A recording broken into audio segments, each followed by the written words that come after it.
I was told to, as Nicolaj said, give a few points on what I've learned throughout the last 9 years since I've been the co-founder of Autobutler. So I've tried to sum that up in these slides. But before I do so, I would actually like to get to know just you a little bit better.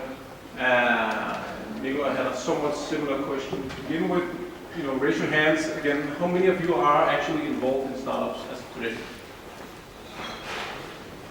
All right, that's quite a few.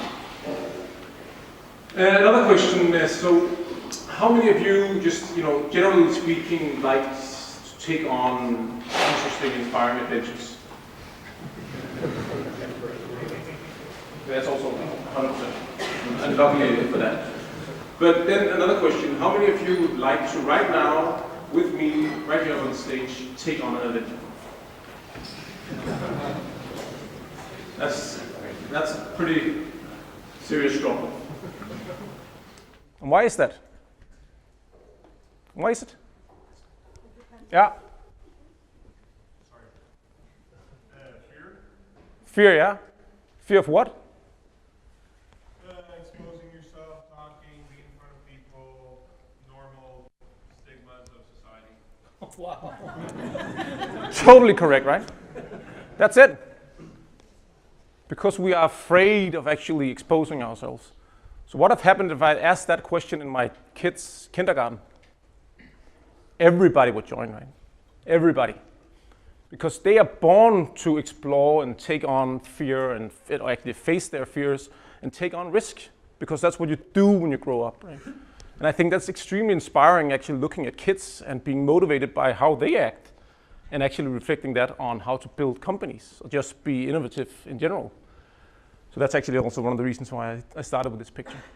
And I think, reflecting on funding in general, I think that's also the case. You have to face that fear of actually exposing yourself to failure and exposing yourself to people saying no and actually standing up and finding that inner stamina that will make you stand tall on rainy days. And that is something I've also experienced personally.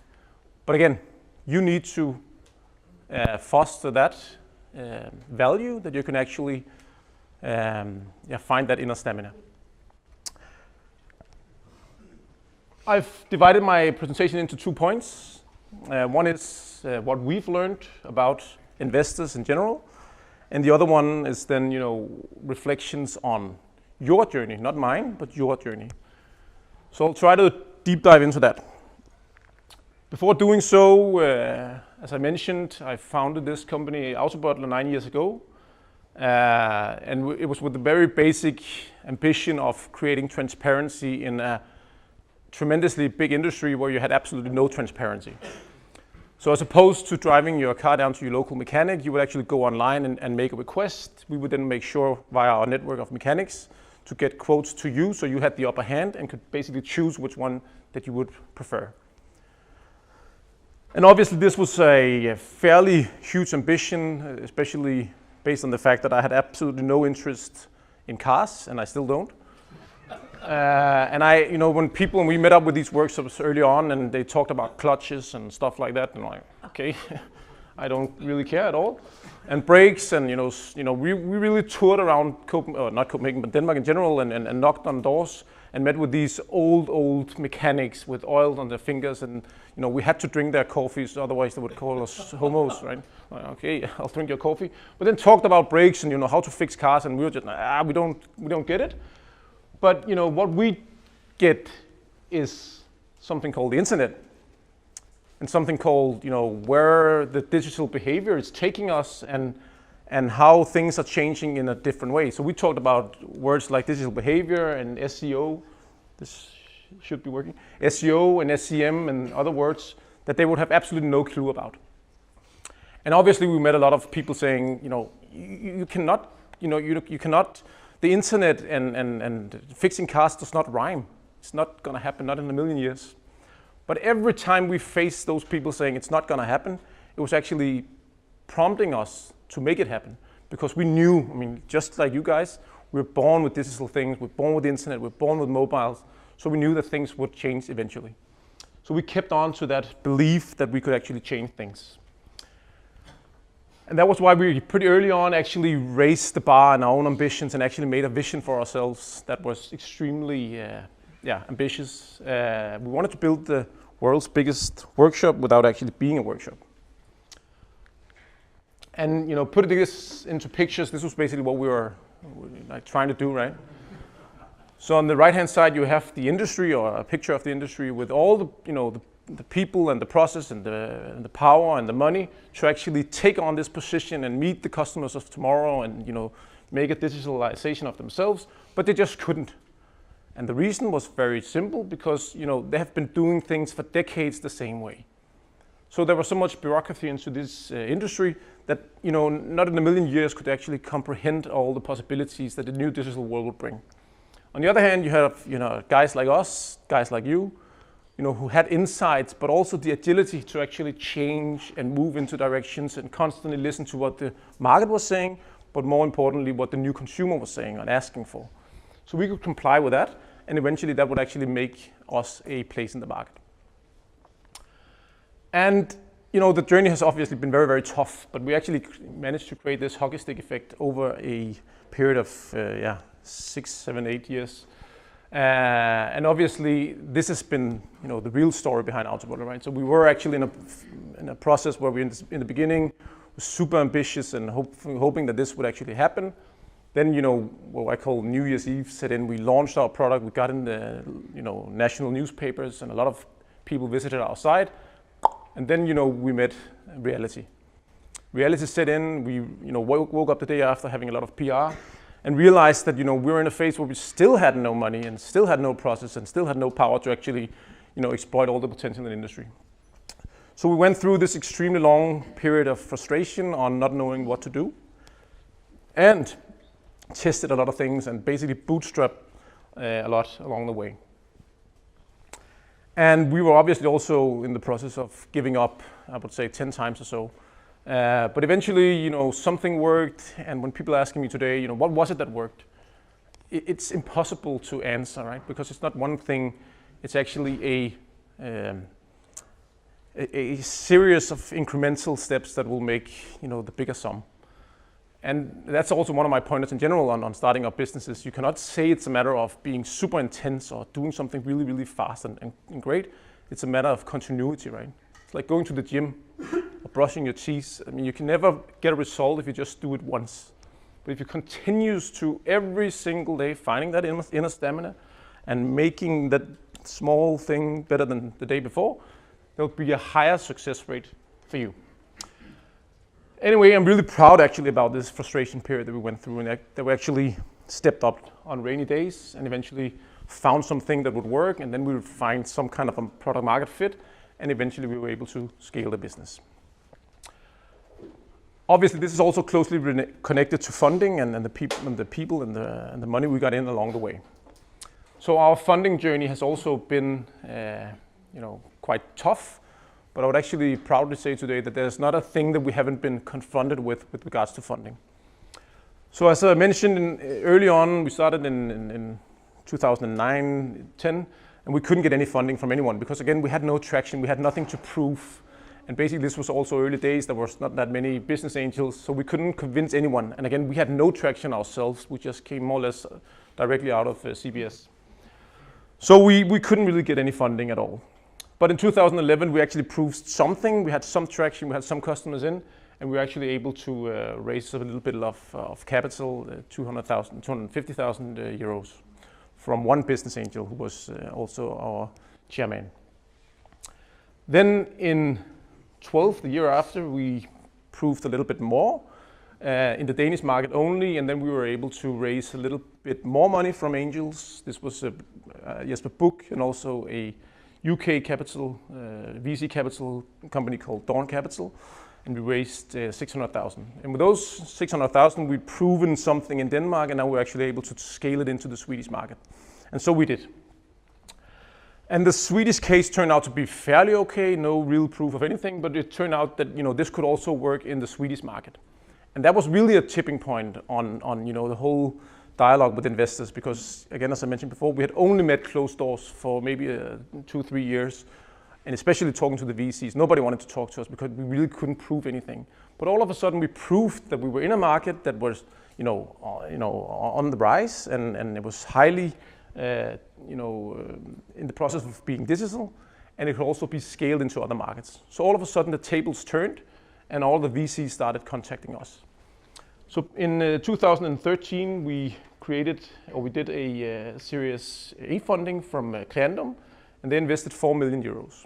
And that was like more or less overnight.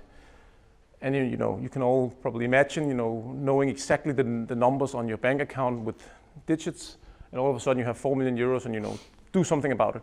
Like, but what should we do? And we of course presented a plan, and then we had to execute, and we went from being 10 people to all of a sudden being 50 people. And they said, okay, you proved something in Denmark, it's showing off quite well, and Sweden is also looking promising, go fix it in Germany. And we didn't really question anything. Again, we were super naive, right? So we just took on the money, obviously, and then we tried to make it work in Germany. In hindsight, this was a big mistake, and I'll elaborate on that. But we were on a roll, and obviously we could prove something.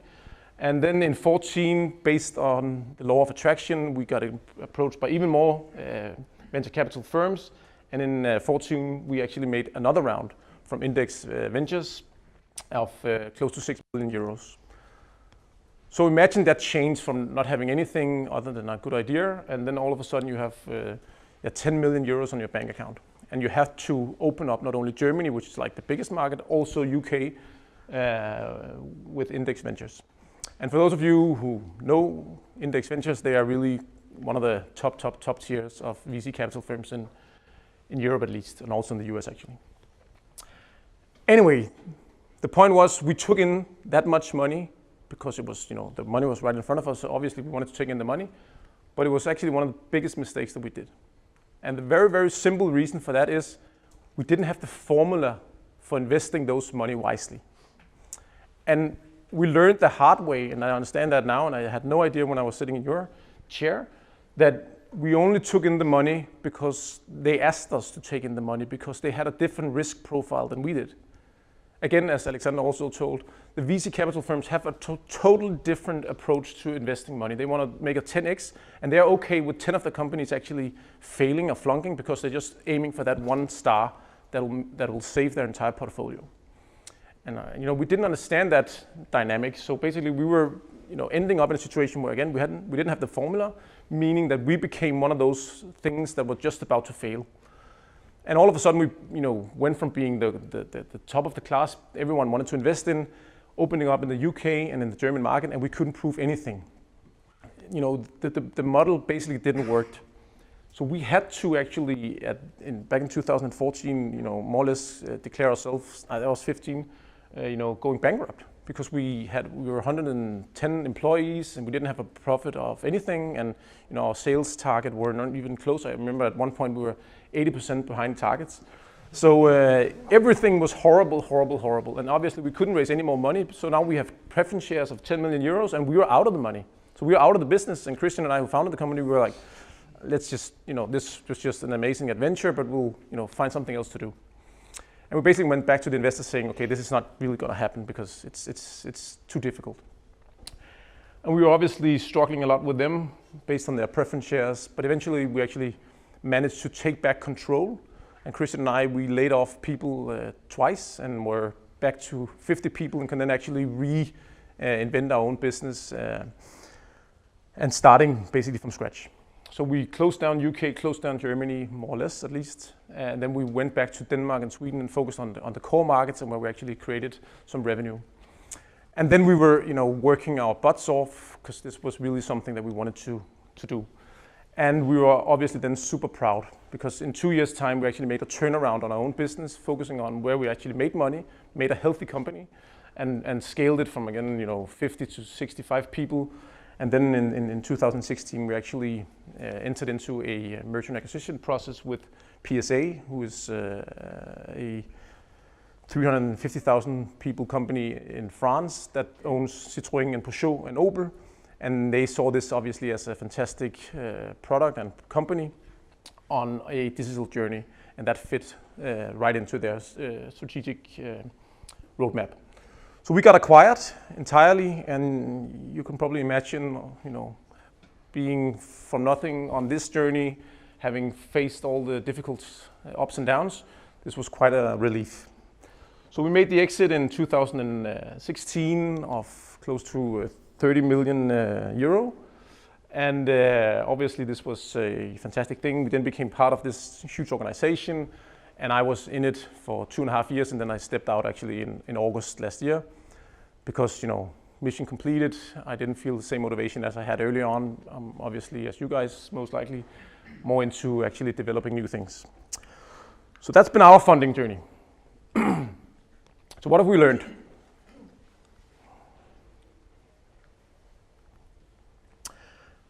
I addressed this, already, but I think this is an extremely important point. And I know this now in hindsight, and I wasn't really aware of it before. Everybody's talking about, the race to raising more money. But why? Really thinking about why is it that you want to raise more money? Is it because that's what you do? That's kind of become comme il faut when you're doing startups. You have to raise more money, raise more money, raise more money. And you see these, articles all over the place where people are raising money. You think, I want to be that guy raising that much money. But there's so much, that money comes with a price that you have to be aware of. And that goes throughout any phase of starting a company. So capital is a means and it's not a measure. However, creating a healthy company, that's something completely different. And that's something I would say, at least from my point of view, much more satisfying than actually creating a company just raised on risky capital. So profit is a measure. Okay? Super important. You've seen similar slides like this, both in Alexander's and in Nicolaj's presentations, but this is basically what you go through as a company to some extent. And obviously, it's been addressed already that in the early days, where you don't really have a product market fit, it's friends, family, and fools, and angels, and then you really are aligned completely with their interests and your own interests. But what happens when you kind of move past this and you go into venture capital is that, this becomes completely different, and it's a completely different game. And I would agree that you would actually be disaligned again on interests, because you have interests for your company that are not aligned with the venture capitalists, at least to some extent. And that's also why I think the whole point of choosing the right capital partner is essential, because you are engaging into a marriage. So this is my own kind of take on what you should be looking for throughout the various phases. And I'm aware that today is probably more the earlier phases, but anyway, I think it's actually pinpointed quite well. So early on, what you should be looking for is heart. And Nicolaj was also mentioning it, but this is really what drives it, right? Passionate people that can actually, do whatever it takes to make it work. Then when you become a little bit older and learn a little bit more, you should be looking for brains. And this, in my opinion, is highly neglected, and also in fundraising mode, does the people you're actually contacting come with wise money? That's much more worth than the actual money. And this also made a huge difference for us, actually getting the people in that had done it before. And I would any day, and actually now I'm on a new adventure, I would any day go for people that had done it before, because they add, significant value to your company. So if you have that combination of heart and brains, you're quite well off. Then eventually, once you actually found that product market fit and you feel you have the formula for actually raising your business, then you should be looking for power tools, which is obviously VC capital, but only if you have the recipe for knowing how to scale and grow your business or take it international. And then early on, once you found that recipe and you had the power tools and you actually made something work across the market, you obviously should raise as much money as you probably can and shovel as much money into that business to actually make as much profit or at least revenue as you possibly can. And along the way, you can then cash back and take or find a vacuum cleaner and make an IPO and move to Cayman Island or whatever. All right. So I think one of the tips for me at least, and that's also why I think it's so fantastic to see that many people here today, is to understand and in depth how investors think. Again, I'm a fantastic example of not knowing that when we started. We just talking to anyone. I had actually no idea about the VC capital and how they're raising money themselves, because once I understood how they're actually depending on me much more than I'm depending on them, then I kind of, had a better insight into what should I ask for when I'm talking to VCs. And I could ask them critical questions on, but where are you in your fundraising? No, it's about you. No, it's not about me. It's actually about you. Tell me, where are you in your fundraising? Because I need to know whether I'm the first investment or the last investment. Because if I'm the last investment, that's not a good thing for me, because then you don't have any more money necessarily allocated to me, so you cannot support me in the same way. Whether I'm the first investment, you'll probably have a different outlook on my case. So actually understanding the dynamics of investors, and that's business angels as well, is extremely irrelevant. And you cannot invest enough time in actually doing this early on. This has also been addressed from some of the others' perspective, but I'll also highlight it. So at least to my point of view, what I've learned is that investors are looking for 3 things. And there might be 7 things or 5 things, but I will sum it down to these 3 things. And adding to the other people's slides, I would actually say that this is my kind of way of illustrating that, what's more important or out of these 3 things. So obviously there's market, there's people, and there's product. But the notion would be that from any investor's point of view, that if you have a fantastic team with talented people in a market that is growing or at least looking interesting, then you will fix the product eventually, right? But that's just how it works. Whereas if you have a product that's fantastic and a market that's growing, but the people are really, really awful, then they can do horrible things to it. And they can actually, bankrupt the whole thing. And again, if you have, fantastic people and a product that's fantastic, but the timing is off, then you have no chance, right? So understanding, again, I think is highly relevant, and I have become an investor myself, and this is also really what I sum it down to. Other observations on investors in general is this one, right? So everybody is looking for the next big thing. That is really the reason for being the 10x understanding of everybody wants to, not miss out of the next big thing. And that actually creates this dynamic, right? That every investor is really, really concerned about missing out. That's really the most important thing, not missing out on a fantastic deal. And every investor and every VC firm I've ever talked to, we missed out on that one. Why did we miss out on that specific case, right? So understanding that that's really what they're fearing is quite important. And that actually also leads me to the next point of the law of attraction among investors.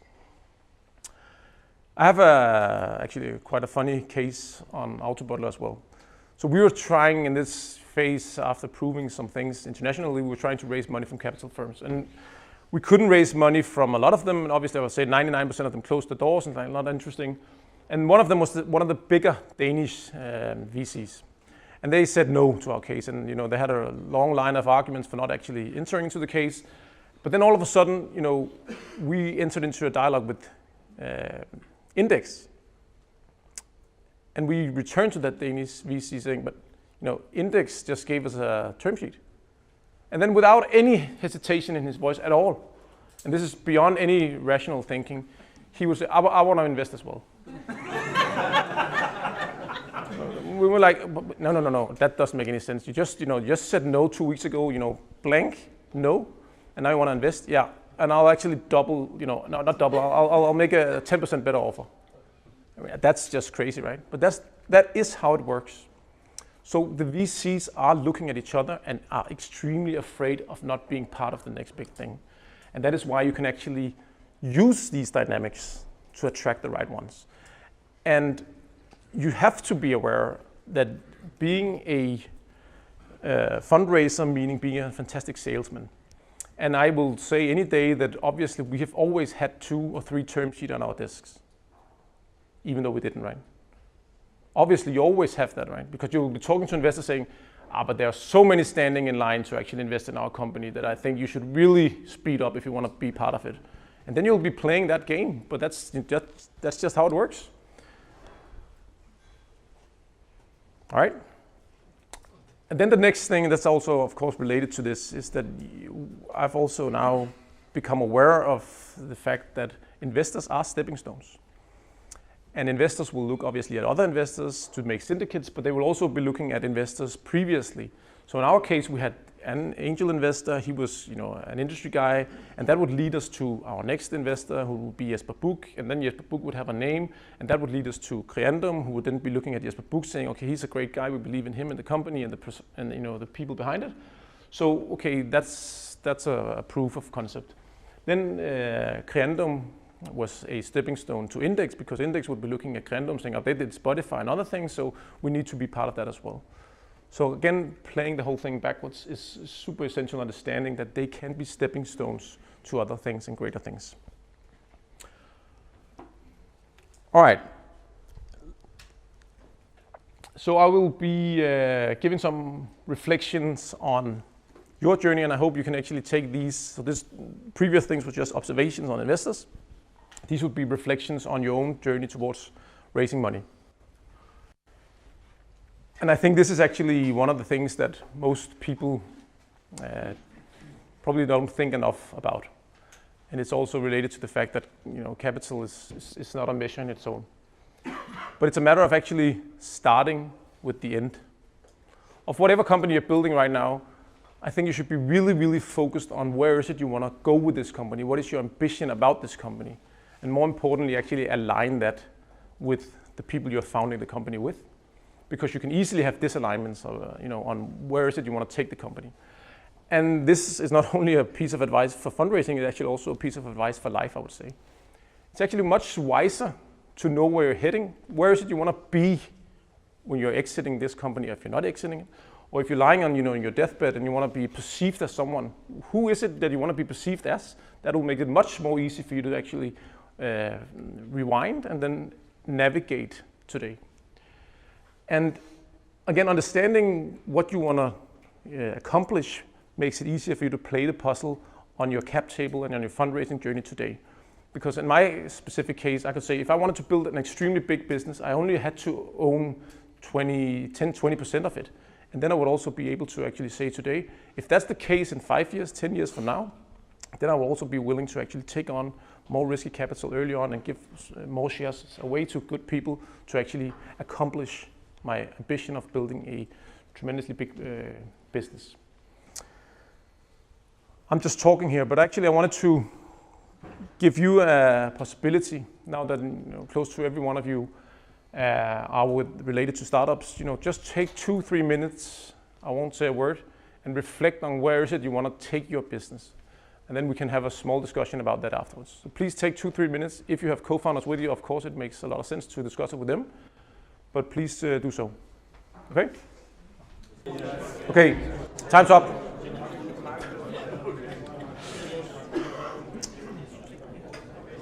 Alrighty, you agreed on where you want to go? Anyone want to raise their hands and say what you've been talking about? Yeah. Independence, Meaning? creativity, freedom, doing what you want to do, not what you have to do. Okay, should you then take in, other people's money? Depends on who they are. Yeah. If they share that vision Okay. of changing the world. Do you think a VC company that, has a different risk profile than you would be thinking that way? So should you then be taking in VC capital? Depends if I can stay in power. What Of is the power? company, of the strategy, of where we're going with that money. Okay. Yeah, okay, fantastic. I mean, that makes sense as long as you can actually live on your plan, right? Of course. Otherwise, they'll just That's eat going you up. back to that, having that plan. Yeah. Knowing what you want to spend that money on, and agreeing on that.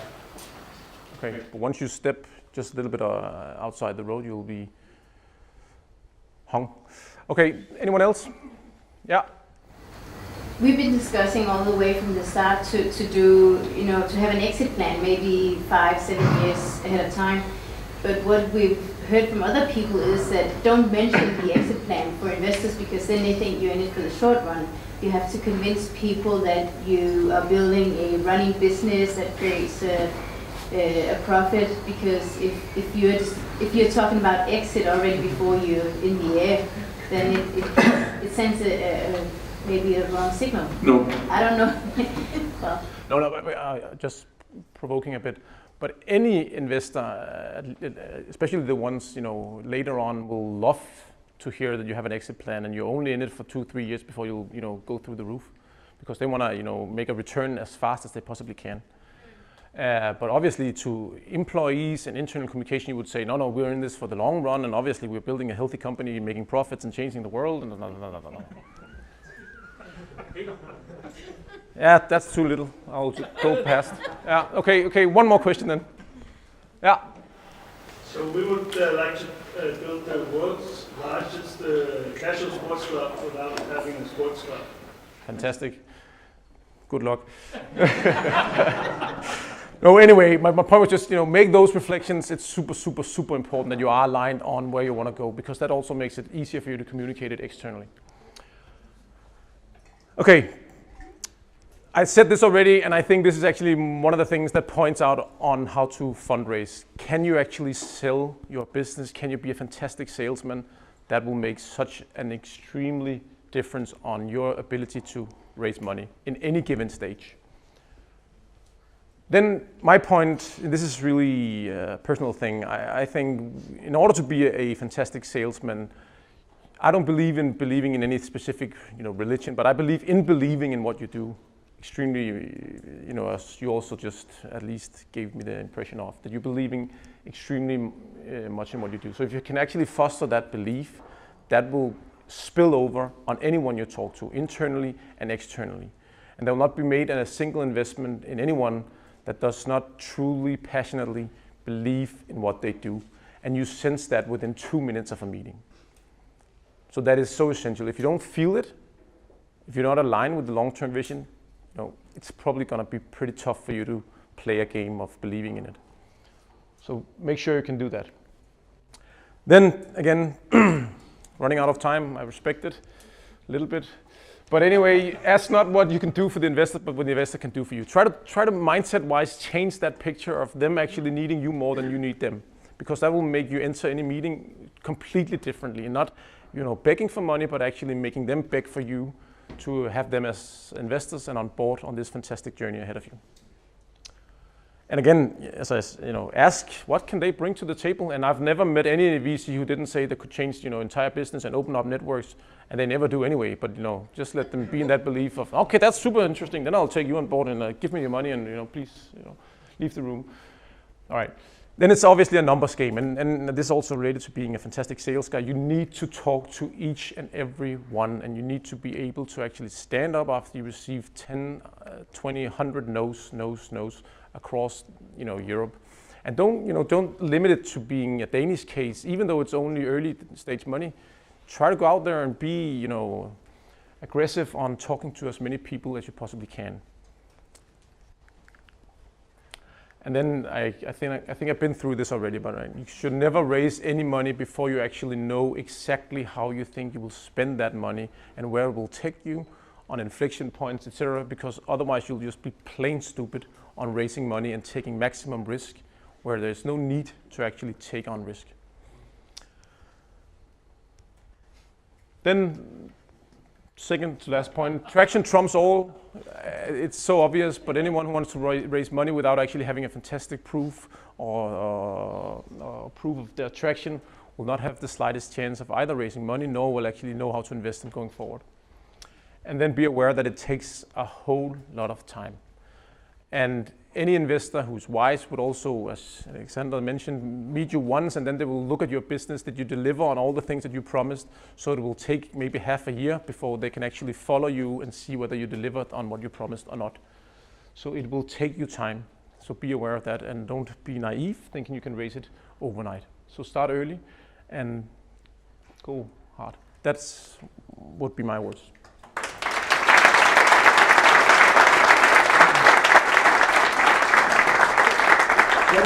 We're going to do the Q&A session now. We start from the beginning. How do you work with investors? So when you start, I guess it's for you. yeah, I mean, it's a matter of being out there and being super pushy and attending events like this and writing people on LinkedIn and, just a numbers game again, talk to as many as you possibly can and make sure that you are talking to your neighbor over the, whenever you're doing things, and you just really try to work on your network as much as you possibly can, even though you're not in a fundraising mode because of whatever reason. You should always be seeking to talk to and extend your network of investors. But the first angel you got, this is the guy from Benjamin Media, right? Yeah. How did you get him? Where did you meet him? No, but this was actually it came out of quite a coincidence, and actually a fantastic case of not something that we pursued directly, but he more or less came to us. So we talked to maybe 100 business angels and nobody wanted to talk to us, and and then we just kind of, okay, we cannot raise any money from anyone. But then based on us talking to that many people, then all of a sudden there was a network effect of actually Jan knowing something about the industry, and he thought, okay, they might know something about it. But that had only happened because we talked to maybe 10 of his friends that more or less created that hype about this could be something, and then he approached us. So how long time did you go without salary? So we went on for 1.5 years, and it was absolutely no salary at all, and it was also extremely tough, and this was also in the period where we really wanted to quit a couple of times. So yeah, it took us quite some time. Maybe the foreign investor? Yeah.